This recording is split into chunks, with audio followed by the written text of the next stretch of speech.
begins with the leveling of the machine from front to rear. Please be sure the machine is level before opening the rear door, otherwise you'll damage the transfer belt. We're going to start by opening the waste toner drawer, removing the waste toner box, and loosening 4 screws for the waste toner drawer cover. We're then going to remove the waste toner drawer cover and remove 2 screws on the lower right side cover. We're then going to lift up, pull the cover off. You now need to remove the waste toner drawer by removing 2 screws. Slide the drawer out, 1 screw here and 1 screw here. Slide the drawer back in. Remove the waste toner drawer. We now need to remove the harness holder with 2 screws.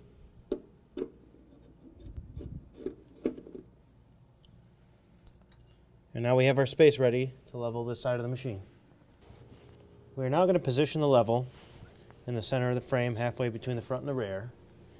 Be sure to scribe both sides. This way you can make sure whenever you need to re-level it, you get it in the same exact location.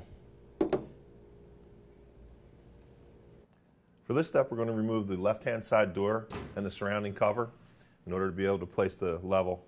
I'm going to start by removing the top bracket, 1 screw on top, open the door a little bit further and pivot the bracket out of position. Then I'm going to remove the center bracket, 1 screw again.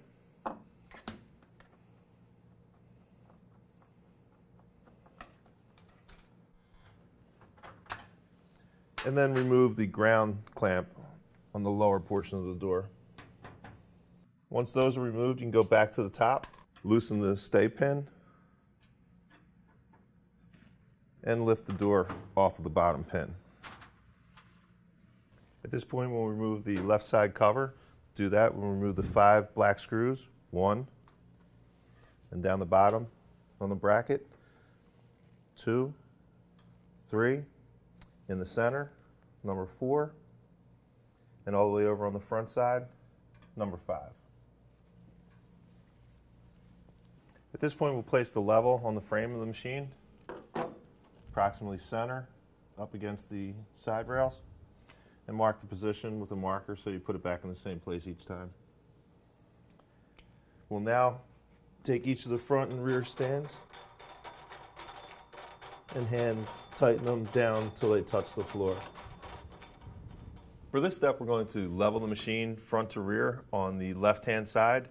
Since our bubble is towards the front of the machine, we're going to raise the rear leg to get it into the center. We use a 24mm wrench and turn it clockwise. Now that we've adjusted the left and right side, we're going to go back and verify our adjustments. You can see here that we're too high in the back and we need to adjust the front. We only need to turn it a little bit because we've already adjusted the left and right side. For the left and right sides, the specification is ±1 line. Right now you can see we're off by about a half a line to the rear side. So I'm going to lower the rear side just about half of an inch rotation back and forth here. You can see how quickly that ball is moving. Now that we've completed leveling the left and right side, we can open the rear door and level the rear of the machine. Once you open the door, you have clips here that need to be removed in order to open the door completely. One on the top of the upper bracket, one underneath the upper bracket, and then the same on the lower bracket. Once we remove these 2 clips from these 2 brackets, we'll be able to remove the brackets and open the door completely for greater access. After placing the level to level the rear side of the machine, we notice that the bubble is to the left side of the machine. We use a 5mm Allen wrench to see if we have enough space under the wheel. The specification is for the wheels to be 5mm off the ground so that the rear exit of the machine will match with the stacking unit. So what we'll do is we'll raise the right side of the machine to level the machine so that we'll have the proper height to match our stacker unit. It's now time to route our LAN cable. We're going to reinstall the harness clamp. This would also be a good time to reinstall our waste toner box. We're now going to plug our LAN cable into the IPS and route it through the 4 harness clamps. 1, 2, 3, and 4.